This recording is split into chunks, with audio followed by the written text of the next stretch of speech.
오늘 성경 말씀은 요한일서 3장 18절부터 19절의 말씀을 함께 보도록 하겠습니다. 요한일서 3장 18절에서 19절.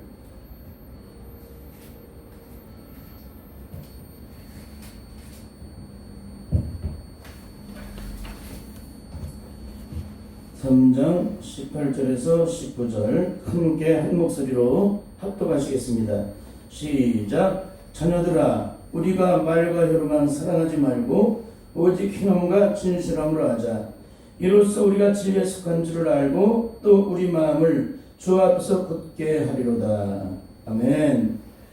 우리가 말과 혀로만 사랑하지 않고 진실한 사랑을 하게 되면 우리가 하나님의 진리 속에 속해 있는 하나님의 사람이라는 거예요. 그러니까 하나님의 진리 속에 속해 있는 자들은 절대적으로 우리는 이중적인 그런 마음을 가질 수가 없다. 말과 혀로만 사랑하는 것이 아니라 실제적인 삶을 이뤄나간다는 얘기를 하는 거예요. 오늘 이 말씀을 철저히 들어보고 하나님의 은혜를 따라 생명을 얻는 귀한 시간 될 수 있기를 바랍니다. 우리 찬송가 464장 고난 내용은 현실곡과 그 찬송하고 우리 말씀을 나누도록 하겠습니다. 464장.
폭풍까지도 다스리시는 주의 영원한 발을 의지해.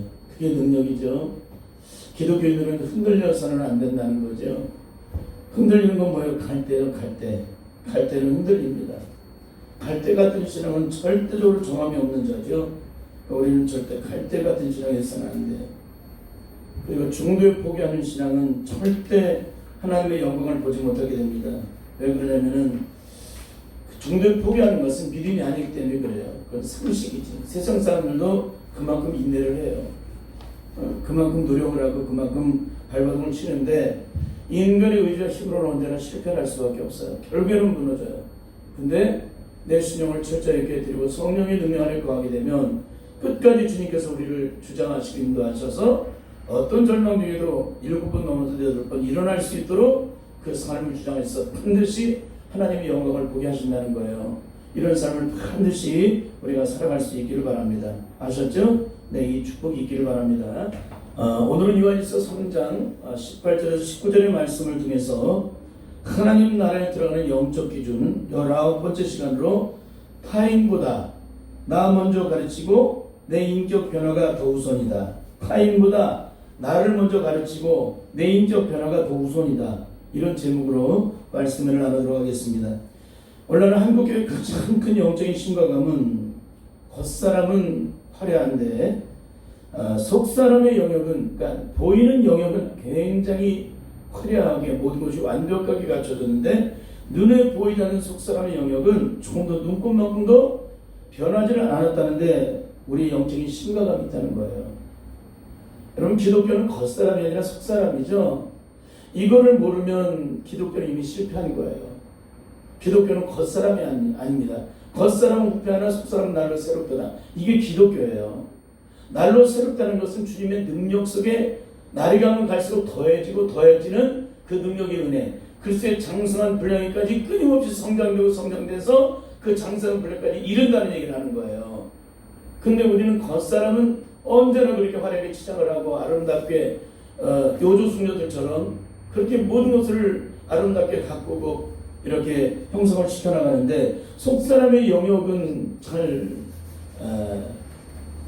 잘 그걸 변화시키려고 하는 그런 애를 쓰는 것이 별로 없는 것을 보게 됩니다. 물론 많은 사람이 애를 쓰죠. 발버둥을 치죠. 친다고 얘기를 해요. 사람들이 하는 소리를 들어보니까. 근데 문제는 뭐냐면 끝장을 보지 않아서 문제인 거예요. 끝장을. 왜 끝장을 보지 못할까요? 내 힘으로 의지로 하니까 그게 끝장을 못 보는 거예요. 주님의 십자가에서 엎드리게 되면 주님께서 나를 이끄셔서 결국에는 끝장을 보게 하세요.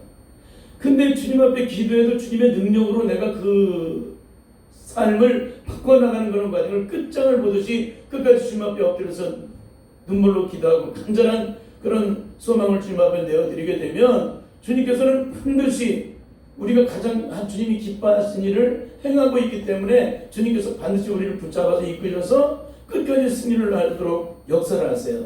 근데 오늘날 한국의 거의 대부분의 성도들이 중도에 포기를 해요.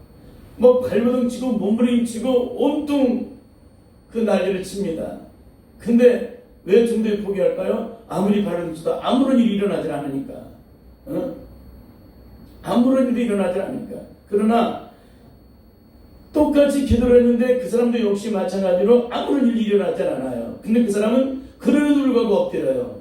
왜 그럴까요? 그 사람은 주님이 붙잡고 계시기 때문에 그런 거예요. 우리가 어느 정도 일정의 시간까지 똑같이 그렇게 하나님 응답을 안 하세요. 날마다 기도하는 사람이 영적 교통이 있으니까 그렇지만 처음에 변화를 위해서 애를 쓸 때 그 애를 쓸 때 어떻게 되느냐? 똑같아요. 똑같아. 어느 일정 기간까지는 똑같은 인내가 필요해요.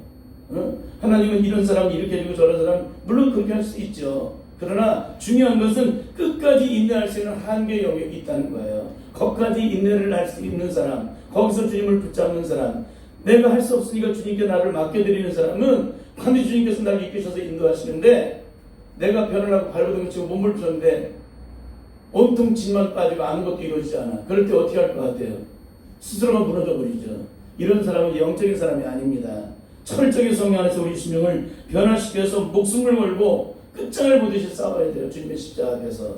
그렇지 않으면 마귀의 세력이 우리를 놓치지 못합니다. 놓치를 않아요.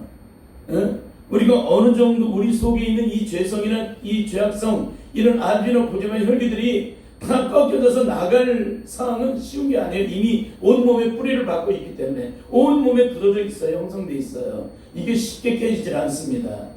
그러니까 처절할 정도로 주님의 십자가 앞에서 엎드려서 내 힘으로 깨뜨리면 나만 망가지고 나만 고통스럽고 나만 힘들어져요. 주님 앞에 기도를 하는 사람은 그럼에도 불구하고 지치질 않습니다. 언제나 새로운 마음으로 가서 엎드리기 때문에, 그래서 우리는 어떤 일을 하더라도 우리 힘으로 해서는 안 되는 줄 믿습니다. 여러분, 그렇습니다. 한국교회의 가장 영적인 심각함은 뭐냐면, 겉사람은 화려하게 보이는데 속사람이 전혀 변하지 않았다는 거예요. 인격이. 속사람의 인격이 안 변한 거예요. 이 말은 너도 나도 모두가 다 거듭났다고 말하는데, 왜 그 신령은 여전히 사탄의 저주에 매여돼 있는가? 그 신령이 그리스도의 사랑으로 온전한 의의를 한 가지부터 10가지, 100가지, 1000가지를 다 드러내야 돼요. 그게 거듭난 자예요. 거듭난 자는 하나부터 10가지 모든 것을 하나님의 의의를 드러내요. 그것이 가다가 혹시라도 무슨 일이 있어 부딪혔을 때는 주님 앞에 엎드리게 되면 주님께서 그 부딪힌 우리의 죄악들, 부딪히게 만드는 죄악의 상처를 드러내기 위해서 그걸 치유하세요. 주님 앞에 고백하게 해서, 하나님, 이것 때문에 내가 넘어졌습니다. 주여, 이걸 치유해 주세요. 이걸 제거시켜 주세요. 이 저주의 쓴뿌리를 뿌리쳐 뽑아주지 않으면 난 또다시 넘어집니다. 그러면서 주님께 기도하면 어떻게 하실까요? 완전히 치유하시죠. 그래서 우리는 끊임없이 하나님의 의를 드러내는 사람이 돼요. 어떤 일을 만나든지, 그게 억울한 일이든지, 그게 분한 일이든지, 속상한 일이든지 다 그렇게 의를 드러내게 돼 있어요. 근데 거듭나지 못한 자는 어떻게 돼요? 매 순간마다 그것이 인타갈이 돼요. 그것 때문에 열받고, 우리가 배우기를 용서라고 그랬는데 용서를 마음으로 해야 되는데 안 되는 거예요. 그러니까 그 안에서 분노가 일어나고 상한 마음이 일어나서 여전히 이전에 예전에 죄악된 죄성을 따라 행동하고 대응을 하고 반격을 하고 그렇게 하죠. 여러분, 이런 것은 절대적으로 안 되는 줄 믿습니다. 우리 입술로 범죄를 하든지 마음으로 범죄하든지 생각으로 범죄를 하죠. 근데 거듭난 자들은 마음으로 생각으로 입술로 범죄를 하지 않아요. 혹시라도 그런 것들이 우리에게 있다면 주님의 십자가 앞에서 반드시 엎드리게 돼 있어요. 엎드리면 다시는 그 짓거리를 안 하게 됩니다. 그게 주님의 능력 속에 엎드린 자의 영적인 모습이에요. 그렇습니다. 너도 나도 거듭났다고 말을 하는데 왜 그 신령은 여전히 사탄의 저주에 매인받아 있을까? 특히 예수 그리스도 믿어도 여전히 사탄의 죄의 성품이 우리 안에 그대로 있고, 동시에 그 죄악된 저주의 성품이 우리를 주장하고 있다는데 우리 영적인 심각함이 있다는 거예요. 예수 그리스도 믿고 거듭난 죄자들은 주님의 십자가의 하나없는 사랑으로 그 사랑의 의의를 드러내는 거예요. 우리가 그게 능력인 거예요. 그 능력을 드러내기 위해서는 우리 속사람이 안 변하면 절대 그 능력을 드러낼 수 없고요, 하나님께 영광을 돌릴 수가 없어요. 근데도 우리는 내가 열심히 일하고 선행을 하고 노력을 하고 그러니까 이런 하나님께 영광을 드린다고 생각을 해요. 절대 하나님이 영광 안 받으세요. 하나님은 우리의 속사람의 영혼의 심령이 철저하게 갈아엎어지고 그리스도의 성품을 가진 그 마음으로 십자가의 의를 드러낼 때 그게 영광이 되는 거예요. 그러기 전까지는 죽었다 깨어나도 안 됩니다. 하나님이 불의한 것으로 영광 받지 않으세요. 사탄의 조절에 내매된 그 심령의 소욕을 가지고 만들어진 불의의, 자기는 의라고 말하지만 그렇게 해서 선행을 행했다 할수록 그걸 가지고서 하나님이 절대 영광 받지 않으세요. 하나님은 더러운 것이 섞이질 않으세요. 불순물이 섞일 수가 없어요. 그분은 우리에게 십자가에서 99%만 죄를 씻게 하신 것이 아니라 완전하게 죄를 씻게 하셨기 때문에 우리는 우리 안에 어떤 죄악의 저주 성품이 눈꽃만큼도 우리 안에 있어서는 안 된다는 거예요. 이런 분노도 선한 마음도. 주님은 이렇게 말씀하셨습니다. 너희 안에 이 마음을 꾸라, 곧 그리스도 예수의 마음이라고 말씀하셨습니다. 근데 우리는 여전히 예수를 믿기 전이나 믿은 거듭났다고 하는 지금이나 여전히 그 신령의 토양이 똑같다는 거예요. 똑같다. 여러분, 그 토양이 똑같다는 것은 뭐예요? 우리의 심령이 예전에 마귀의 저주에 매여받은 그 저주의 소욕이 그대로 내 안에 있다는 거예요. 있다는 거. 심령의 토양이 일궈진다는 것은 옛사람의 마귀적인 죄악된 저주의 성품 속에 있던 그 모든 저주의 소욕들이 다 사라지는 거니까는 거예요. 갈아엎어져서 그 안에 불순물들, 합당치 않은 것들, 온전치 못한 걸 다 제거하고 그 안에 온전한 그리스도의 마음으로만 형성된 것을 얘기해 주고 있는데, 근데 우리는 예수 그리스도가 십자가에 못 박혀 죽었다고 말하면서도 여전히 요한복음 8장 44절에 그 사탄의 저주의 성품이 그대로 우리에게 있다는 거예요. 실존되어 있다는 거. 이게 영적인 심각함입니다. 여러분, 그렇습니다. 예수 그리스도를 영접한 후에 성령님께서는 우리의 신령의 토양을 먼저 일구기 시작하셨어요. 우리 안에 합당치 않은 거, 온전치 못한 거, 옛사람의 죄악의 습관을 따라 살아오고 끊임없이 원수 맺고 원한을 맺고 상처받고 아픔을 주고 아픔을 받았던, 아픔을 겪고 주고받았던 그 모든 죄악의 저주의 상처, 끝없이 원수 맺고 원한 맺고 원통을 풀지 않은 마음들, 두고 보지 않은 마음들, 이런 모든 마음들을 주님께서 다 걷어내기 시작을 하세요. 그게 주님이 우리에게 있어서 성령을 받고 난 후에 하시는 일들이에요. 그렇기 때문에 우리는 성령을 받았는데 우리의 옛사람의 죄악된 저주의 성품이 우리의 심령 속에서 제거되지 않았다면 어떻게 될까요? 그건 절대 하나님의 영광이 될 수가 없다는 거예요. 그래서 저는 그러니까 하나의 예를 든다면 그런 거예요. 우리가 예수를 믿어도 50년 100년 믿어도 그 성품이 변하지 않았다는 얘기는 뭐예요? 옛사람의 저주의 소력이 그대로 있다는 거 아니에요. 그 성질 그대로, 그 성격 그대로, 성공 그대로, 그 아직 그대로, 그 혈기 그대로, 그게 그대로 있다는 거예요. 이 안에 지금 우리의 마음이라고 얘기를 할 때 이 속에는 이런 더럽고 추한 죄악된 마음이 가득 차 있습니다. 이렇게 이 마음은 우리가 애를 쓰고 힘을 쓴다고 사라지는 것들이 아니에요. 여러분, 여기 있는 우리의 심령이 이전에 예수를 믿기 전에 거듭나기 전에 마귀적인 성품을 가지고 살았었는데 예수님으로 인해서 거듭나게 되면 어떨까요? 이 죄악된 성품이 다 사라지겠죠? 우리는 사라졌다고 얘기를 해요. 예수 그리스도를 영접하면 우리의 과거죄, 현재죄, 미래죄까지 다 사라졌대. 미래죄까지 사라졌으면 죄를 짓지 말아야지. 아니, 과거죄, 현재죄, 미래죄까지 사라졌다면 죄를 지어서는 안 되죠. 죄를 지을 수가 없죠. 죄가 사라진 사람이 어떻게 죄를 져요? 맞아요, 틀려요. 과거에는 염소와 송아지 피로 구원을 받았어요. 근데 그건 목마른 구원이에요.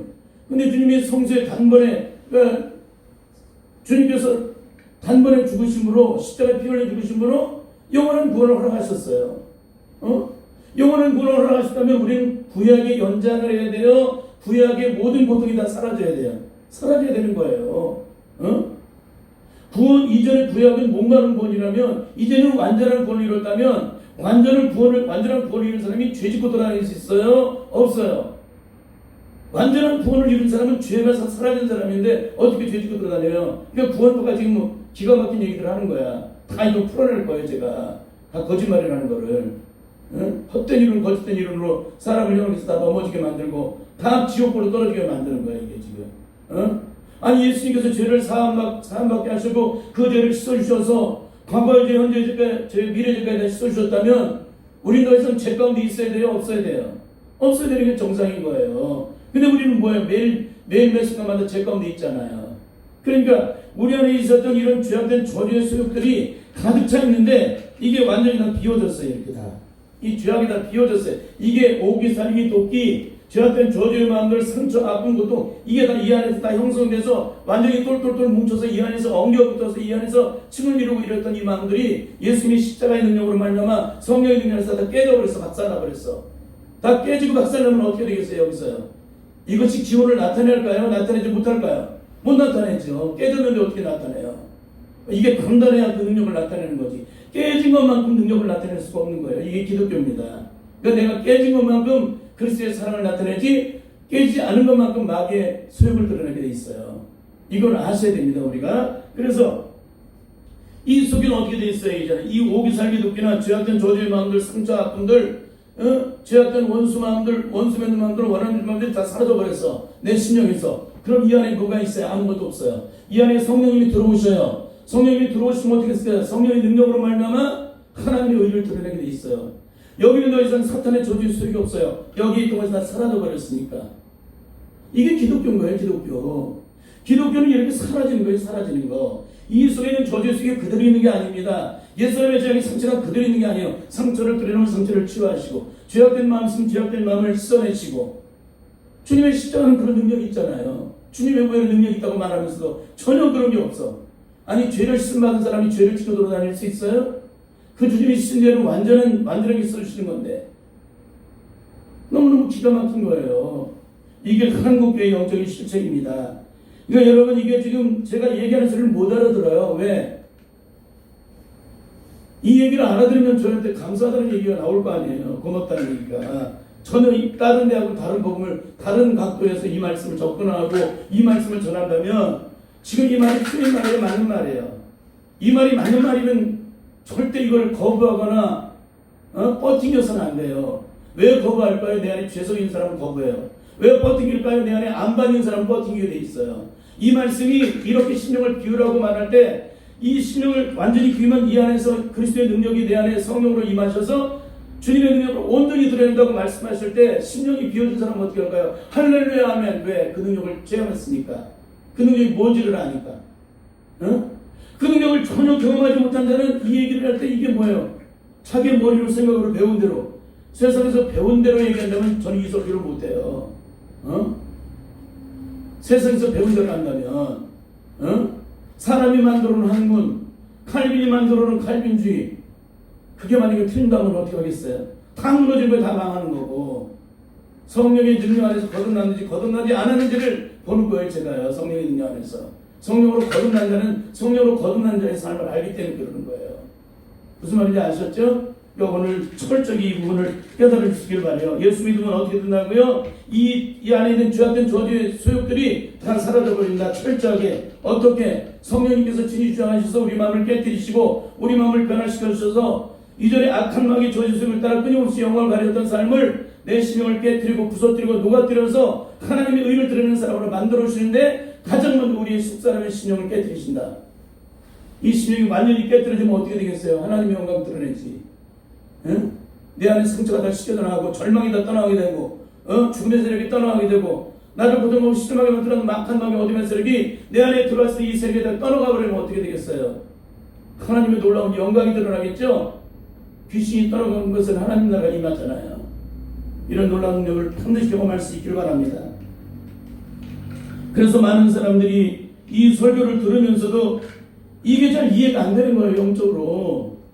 제가 얘기를 못 알아듣으니까 이게 영적으로 이해가 안 되니까 이런 것이 이 말씀이 얼마나 존귀한 내용을 가지고 영적으로 터치를 하고 있다는 걸 안다면 어떻게 하겠어요? 울기 시작을 하겠죠. 울기 시작을. 그냥 가만히 있겠어 저를 찾아오지. 절대 그렇게 있을 수 없는 겁니다. 은혜는 받은 자만이 그 능력을 나타내요. 절대적으로 이런 은혜를 받아서는 안 됩니다. 그러니까 제가 얘기하는 말씀들을 잘 깨닫고 성령 안에서 신용을 깨뜨려야 돼요. 저는 지난 한 주간 동안에 정인이라는 그 아이, 어린 아이, 16개월 된 아이가 양부모에서 죽음을 당한 사건으로 굉장히 마음이 아픈 시간들이었습니다. 이들의 가정은 믿음의 가정이고요. 또 양부모가 또 결혼해서 또 자식을 낳은 그런 부모예요. 그런데도 불구하고 내가 낳은 자식이 아닌 입양한 자식의 아픔과 고통과 슬픔을 보지 않았다는 거예요. 그 아이를 놓고 마음으로 불쌍했다면 절대 이런 일이 일어나지 않습니다. 이게 가장 아프고 슬픈 거예요. 예수 그리스도를 믿는 자들은 자신을 위해 죽는 것이 아니라 남을 위해 죽는 거예요. 원수를 위해 죽는 것이 기독교예요. 원수를 위해서. 원수를 위해서 죽어서 그 영혼을 구원시키는 게 기독교인데 더군다나 특별한 가정이잖아요. 물론 특별한 가정이라고 해서 다 똑같을 수는 없습니다.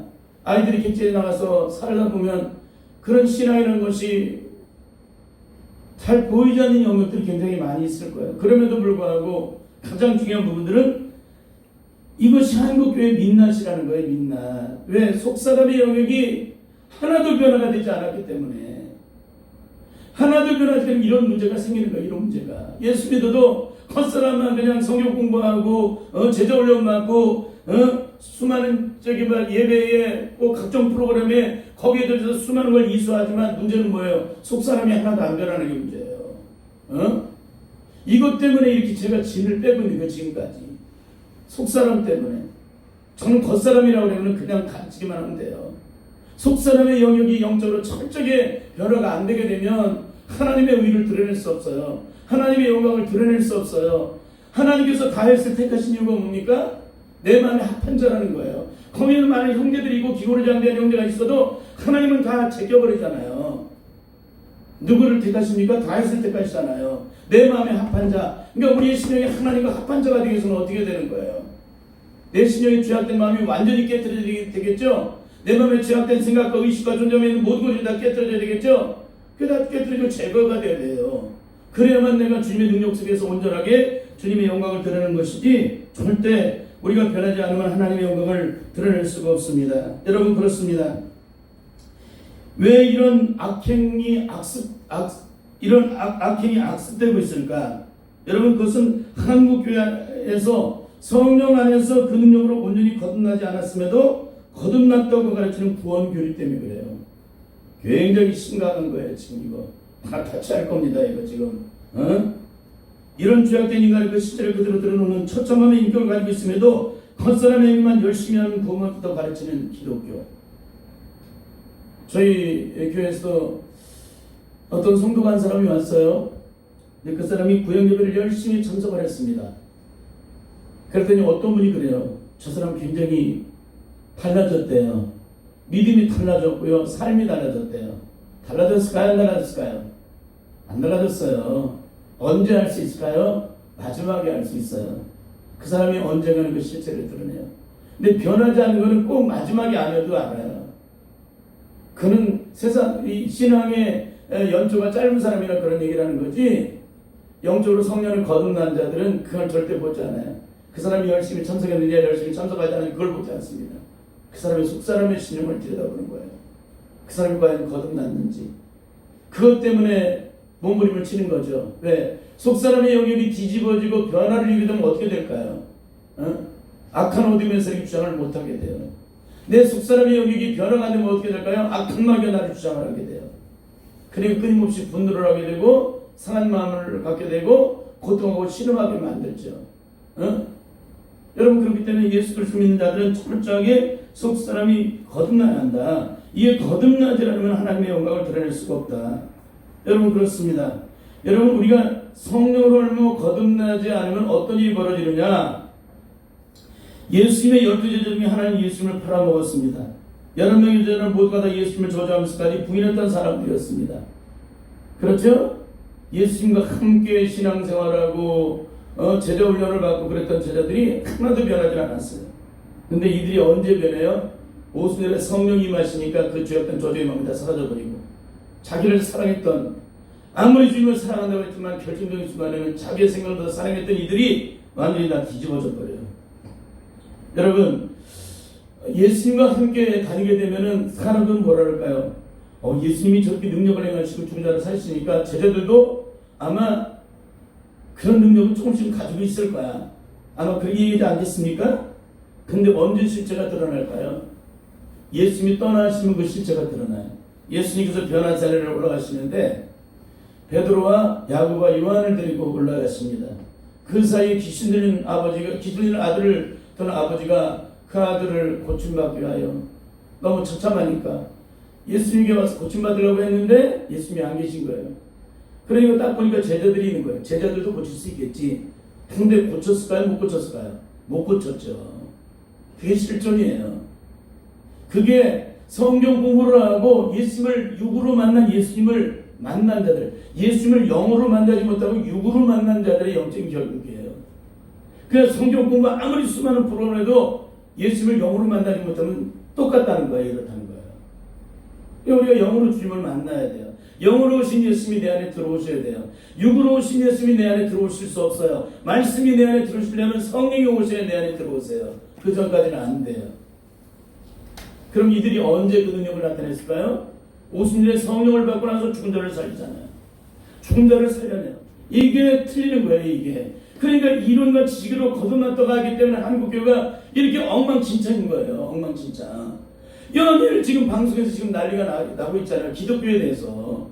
계속 지금 아주 지금 몇 년 동안 지금 요 근래 2, 3년 동안 아주 정신을 못 차릴 정도로 계속 기사가 나오기 시작하는데 이게 뭐예요? 다 인격이 안 변해서 그런 거잖아요. 속사람의 인격이 안 변해서 남들은 열심히 가르치고 왜 가르칠 수 있어요? 선생님처럼 배우고 공부했으니까 가르치는 거예요. 근데 아비는 뭘 가르쳐요? 삶을 가르치죠. 이론과 지식을 가르치는 게 아니라. 그게 다른 거예요. 한국교회는 뭐가 없다는 거예요? 아비가 없다는 거예요. 아비가. 이런 삶을 살아서는 절대 안 되는 줄 믿습니다. 여러분, 일전에 한국교회에 기적이라는 것이냐라는 그런 말을 한 분이 계세요. 그분은 누구예요? 목사님이세요. 한 방송국에서 성경을 정말 가르치던 분인데 대단한 인기를 갖고 있었던, 인기를 얻었던 분입니다. 근데 문제가 뭡니까? 지금 감옥에 가 있다는 거예요. 가장 큰 아픔은 성도의 아이가 그 교회에 있는 성도의 아이가 자라는데 그 아이가 목사님하고 얼굴이 똑같은 거야. 얼굴이 잘하면 잘할수록 기볼, 왜냐면 아들은 아버지의 기볼을 담게 돼 있습니다. 골격을 담게 돼 있어요. 딸은 엄마의 골격을 담게 돼 있고요. 근데 너무너무 이게 그 아버지가 보니까는 이거 분명히 내 아들이면 나를 닮아야 되는데 나를 안 닮았으니까 고발이 된 거예요. 유전자 검사를 하니까 뭐예요? 99.99% 자기 아들이 아닌데 누구의 아들인 거예요? 그 인기 있는 목사님의 아들이었어요. 근데 문제는 뭐예요? 그렇게 기가 막힌 내용들이 드러나서 그 실존이 드러났는데도 여전히 변명을 하고 거부를 하는 거예요. 절대 그런 일은 없습니다. 절대 만난 적이 없습니다. 이게 왜 그럴까요? 양심의 화해를 맞아서 그런 거예요. 어린아이는요, 너 잘못됐지 그럼 앙하고 울어요. 어린아이 같지 않으면 결단코 천국에 들어갈 수 없다 그랬죠? 그게 그 말이에요. 그렇게 하나님의 종이 되어서 수많은 사람이 인기를 끌고 방송국에서 매일 그렇게 성경을 가르치고 그랬던 분이에요. 그래서 기자가 이렇게 물어봅니다. 그러면 어떻게 이런 일이 있을 수가 있겠습니까? 어떻게 이런 일이 있을 수가 있느냐? 당신의 행위가 있지 않았다면 어떻게 이런 일이 있을 수가 있겠습니까? 그런 얘기 아니겠어요? 그랬더니 이분이 뭐라 그래요? 기적이 일어나는 것입니다. 헷갈리게 돼 있어요. 많은 사람이 헷갈렸을 거예요. 진짜인가? 진짜일까요? 가짜일까요? 난 기도만 해줬지 절대 함께 한 적이 없다는 거예요. 둘 다 똑같이 얘기했습니다. 이게 한국교회의 영적인 민낯이에요. 잘못했다면 그 자리에서 고꾸라져야 돼요. 그게 하나님 앞에 엎드린 자의 양심이 회복된 자예요.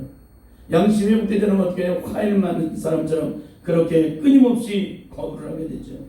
일전에 외국에서 공부하고 온 목사님이 100년이 넘는 감리교회 담임으로 청명이 돼서 목회를 하던 중에 여자 성도님들하고 좋지 않은 관계가 형성이 됐습니다. 굉장히 시끄러웠습니다. 근데 가장 큰 문제는 이미 자신의 실체가 다 드러났음에도 불구하고 자꾸 변명만 하고 그런 거 굉장히 아팠습니다. 이런 것들이. 그분들은 설교도 잘하고 정말 모든 걸 다 같이 스펙이라고 일명 스펙이라고 그러죠. 그걸 다 갖춘 분들이에요. 하도 외워도 대단하게 멋있는 분들이에요. 근데 왜 이런 삶을 살까? 그 심령의 양심이 마비가 되기 때문에 그래요.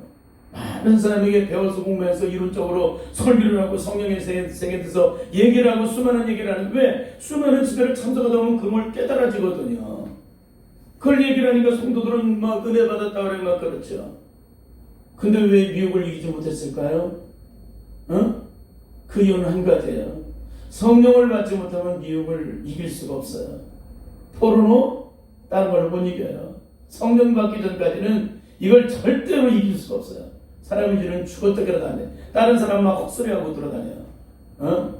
어떤 단이 어떤 분도 얘기하는 거 보니까는 뭐 그걸 참아야 되는데 딴 친구 만나서 대화를 나눠야 되는데 그게 지금 욕망이라는 게 속구적으로 오는데 거기서 딴 친구 만나서 딴 생각할 정신이 어디 있어요? 그 욕망이 솟구치는데 이는 어리석은 얘기를 하는 거예요. 그러니까 성령의 불을 받지 못하고 능력을 체험하지 못하니까 자꾸 그런 얘기를 하는 거예요. 여러분 성령이 충만했던 사람도 성령의 능력이 사라지면 엎어져요. 굉장히 이게 아주 기가 막힌 일이에요. 그러니까 성령이 충만해야 돼요. 언제까지? 죽을 때까지. 주님 앞에 갈 때까지 그래야 우리가 이런 걸 실수하지 않습니다. 결국 정인이 양부모나 이 목사님들이나 결국 지난 시간에 함께 나눴던 마태복음 13장 1절에서 9절의 말씀처럼 심령의 태양을 온전히 갈아엎지 못한 자의 영적인 결국을 그대로 나타내준 것이라고 할 수가 있습니다. 여러분 그렇습니다. 심령이 철저히 갈아엎어지지 않게 되면 온 머리부터 발까지 은혜로 덮어졌어도 그 은혜가 사라져버리면 이전에 변하지 않는 사탄의 죄의 본성이 죄의 속성이 그대로 다 드러나요. 눈이 덮인 산에 눈이 녹아지면 어떻게 나를 쇠고 시체가 다 드러난다 그랬죠? 안 변한 성품, 안 깨진 성품, 그게 다 그 성품, 성격, 성질이 다 그대로 드러나요. 안 죽은 성질이 다 드러나요. 이건 기독교가 아닙니다. 이거는 세상 종교지. 기독교는 근본이 뒤집어진 거예요. 본성이 깨지는 거예요. 본성이 깨지는 거예요. 본질적인 성품. 인간이 태어나면서 가지고 있는 본질적인 성품이 깨지는 거예요. 사탄의 성품이. 이런 것들을 잘 알아듣고 좀 했으면 좋겠는데 이게 잘 안 되는 것 같습니다.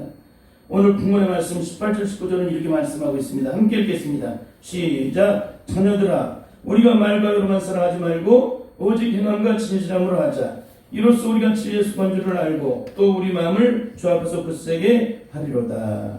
아멘. 여러분 한국교회는 신앙개혁이 반드시 일어나야 돼요. 말과 여로만 사랑하는 것이 한국교회 전부라는 걸 알고 계십니까? 생명을 다해 진정한 사랑을 하는 분은 많지 않습니다. 그 사랑은 내가 깨지 않으면 그 사랑이 나타나지 않아요. 내 심령이 죽어지지 않으면 그 사랑은 드러나지 않게 돼요. 내가 죽은 것만큼 그 사랑이 나타나고요. 내가 깨진 것만큼 그 능력을 나타내요. 내가 깨지 않은 것만큼 깜빡한 것만큼 그 사랑을 드러낼 수 없고요. 뻗팅기게 되고 거부를 하게 돼 있어요. 용서를 하지 않고 용납을 하지 않습니다. 여러분 그렇습니다. 목소리가 거룩하게 바뀌면 변화된 것일까요?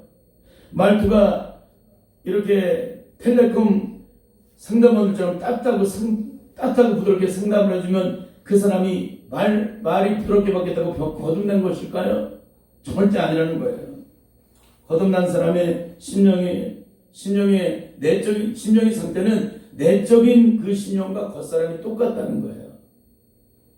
근데 한국교회는 뭐예요? 겉사람과 속사람이 전혀 다르다는 거예요. 이중적인 구조.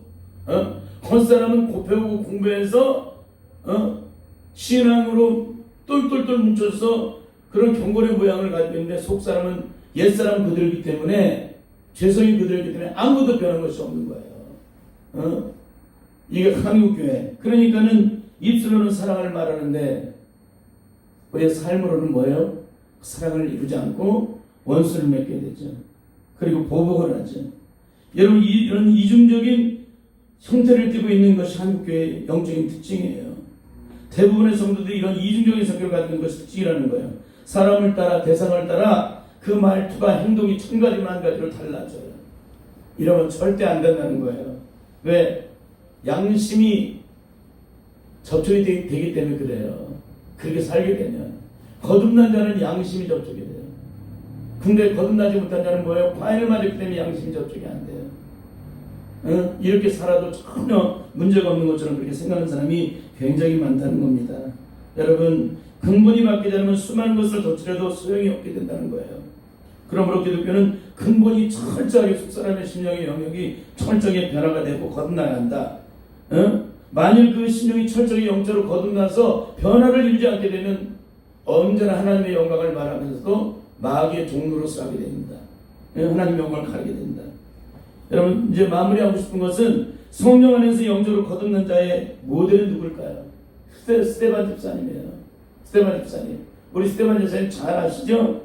돌에 맞아가면서 스데반 집사님은 억울하게 돌에 맞은 거예요. 누구 때문에 돌에 맞았어요? 예수님 때문에. 고난받는 거예요. 근데 뭐라 그래요? 돌에 맞아가면서 예수님하고 똑같은 말을 해요. 그래서 성령으로 거듭난 자는 예수님하고 똑같은 말을 하는 거예요.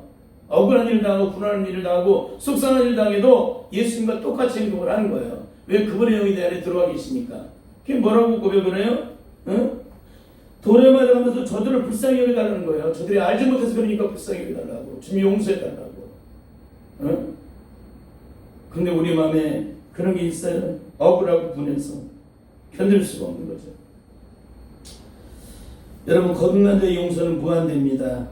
내가 죄인이었다는 사실을 깨달은 것만큼 통곡을 이루고 나 같은 죄인을 불쌍히 여기사 십자가에 못 박혀 주시기까지 나를 사랑했다는 사실을 내가 깨달은 만큼 그 사랑을 나타내요. 그 능력을 나타내요.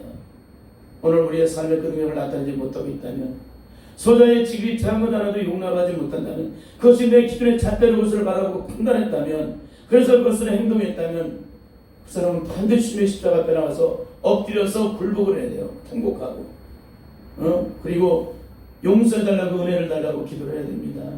그렇지 않으면 절대 하나님의 영광을 드러낼 수 없습니다. 여러분 기독교는 타인보다 나 먼저 가르치고 타인의 인격보다 내 인격이 우선 변화가 우선이라는 거예요. 절대 남 먼저 고치려고 하지 마세요. 선악과 먹은 사람은 절대 자신을 안 고치고 남을 먼저 고치려고 그러고요. 자신에 있는 들보를 빼려고 하지 않고 남의 눈에 있는 그 티를 빼려고 그러는 존재예요.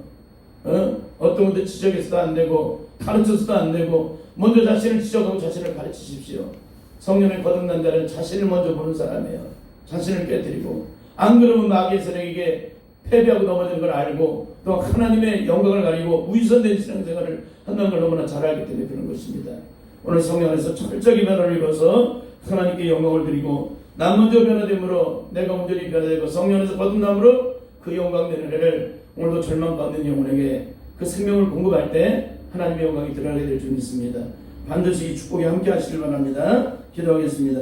하나님 아버지, 한국교회가 연일 이 사회에 끊임없는 실망과 갈등을 안겨다 줍니다. 우리가 저들의 길이 되어지고 진리가 되고 생명이 되어야 되는데 이런 안타까운 가운데 있는데, 이거는 한국교회의 잘못된 반응에서 습관에서 나오는 것들이고 가르치면서 나오는 것들이고 제도와 법도에서 나타나는 것들입니다. 주여, 성령의 능력 안에서 거듭나서 온전한 하나님의 사람으로 거듭남으로 하나님의 영광을 드러내기를 원하는데, 그런 사람들은 먼저 자기 자신을 먼저 깨뜨리고 자기 자신을 변화시키고 자기 자신의 속성을 먼저 살펴보는 사람이지 절대 타인을 먼저 보는 사람이 아닌 줄 믿습니다. 오늘 내 눈이 타인을 향해 있다면, 오늘 내 마음이 타인을 먼저 판단하고 있다면 이 저주의 마음을 철저히 깨뜨려 주셔서 오직 성령 안에서 거듭나게 하시되 나 먼저 깨뜨리고 나 먼저 변화시키고 나 먼저 새롭게 하셔서 온전한 신령이 되어서 하나님의 영광을 드리는 우리 모두가 될 수 있도록 주님 붙잡아 주옵소서. 주님의 성령이 함께 하시노라며 예수님의 이름으로 기도드립니다.